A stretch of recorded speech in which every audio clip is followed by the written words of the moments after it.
Bonjour à tous, c'est Byron Leon, podcast numéro 2 aujourd'hui, avec une question envoyée par Aurélie, qui nous explique qu'elle est commerciale dans une grande entreprise où elle dit qu'elle a de la peine à s'imposer, et elle aimerait savoir si l'hypnose peut l'aider à améliorer ses résultats et comment. Merci Aurélie pour ta question, qui touche à un de mes domaines de prédilection, qui est l'amélioration de la performance et finalement comment déverrouiller nos ressources intérieures pour avoir accès au maximum de nos capacités. Alors déjà, la première chose à comprendre, c'est que oui, c'est possible. Et j'ai d'ailleurs mis au point moi-même des techniques qui permettent vraiment à n'importe qui d'avoir accès à leur plein potentiel en un minimum de temps. Aujourd'hui, avec l'avancée de la science et des dernières découvertes sur le subconscient et les pouvoirs du cerveau, on sait qu'il est possible de dépasser nos limites grâce à des techniques et des outils qui sont vraiment révolutionnaires. Et ça, c'est quelque chose qui me passionne et j'y ai consacré énormément d'années de recherche. Parce que cela permet de rendre compétitifs des gens qui n'ont peut-être pas eu la chance d'avoir un bon départ dans la vie ou bien un coup de pouce du destin. Et dans beaucoup de cas, ça rend possible ce qui jusqu'ici était considéré comme étant impossible. Et pour avoir vu la différence que ça a fait dans ma vie, dans celle de mon entourage et dans les résultats de mes clients, je peux le dire sans détour, je ne jure que par ça. Et il suffit de le voir une fois en action pour comprendre la différence que ça fait. Je te donne un exemple. J'utilise dans mon travail avec les gens, ou bien en entreprise, une technique qui te permet de voir ce qui se trouve dans ton subconscient. Et juste avec cette technique, on voit des choses remarquables se produire, des effets physiques. Les gens paraissent développer des capacités qu'ils n'avaient pas avant de faire l'exercice. Je veux dire qu'ils courent par exemple beaucoup plus vite s'ils vont faire du sport après avoir utilisé cette technique. C'est impressionnant. Évidemment pas pour tout le monde, mais ça arrive suffisamment pour que les gens qui voient ça soient complètement bluffés. Comment est-ce que c'est possible ? Comment est-ce que ça marche ? Eh bien, figure-toi que notre performance est fonction de notre identité. Si par exemple je pense que je suis nul en maths parce que je sais que j'ai de la facilité en langue et que je suis convaincu qu'on ne peut pas être fort en langue et en maths, alors cette croyance qui n'est rien d'autre qu'une extension de mon identité viendra inhiber mon potentiel en mathématiques. Traduction. Comme je pense que je suis mauvais en maths, de toute façon ça ne sert à rien que je fasse des efforts, j'y arriverai pas. Donc je ne vais pas m'intéresser aux cours, ce qui fait que je ne vais pas m'exercer comme il faut.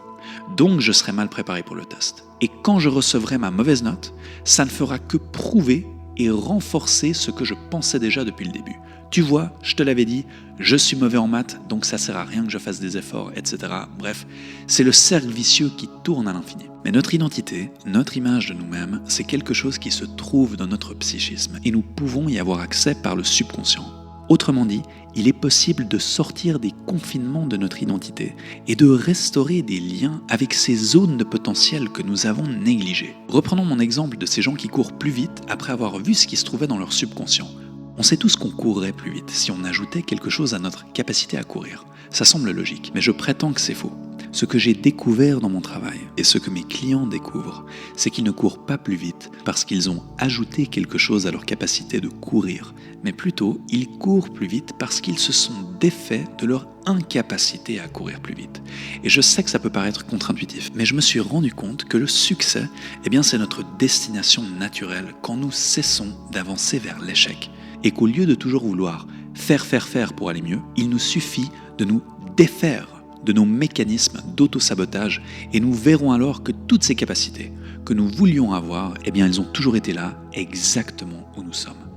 Donc il existe aujourd'hui des techniques de modification de croyances qui nous permettent de changer les croyances en seulement quelques minutes et de transcender les limitations de notre identité grâce à cette nouvelle technologie. Et c'est sérieux, en seulement quelques minutes, on peut littéralement réécrire une croyance négative et la remplacer par une croyance positive. Nous ne pouvons pas ignorer nos croyances négatives ou nous battre contre elles, nous pouvons seulement les réécrire. La façon dont ça fonctionne, c'est de réécrire une nouvelle réponse positive face au même stimuli. Donc, quand le stimuli arrive, au lieu d'être redirigé sur une croyance négative, il est redirigé vers une croyance positive. C'est comme ça que nous pouvons contrôler notre vie et drastiquement améliorer nos résultats. Comme Aurélie le demande, toi qui travailles dans la vente, tes résultats peuvent vraiment exploser grâce à ça. Donc à celles et à ceux qui ont de l'ambition, qui veulent réaliser leur rêve, matérialiser un projet, une vision, cette technologie, elle existe, elle est là. Elle fonctionne. Si vous voulez en savoir plus, vous pouvez me contacter. C'était notre 2e podcast. Merci Aurélie pour la question. Si vous voulez me demander quelque chose sur l'hypnose, le développement personnel, le subconscient, dites-le moi en commentant cette vidéo ou en me contactant via mon site internet byronleon.com. Je vous souhaite à toutes et à tous une excellente journée et à bientôt.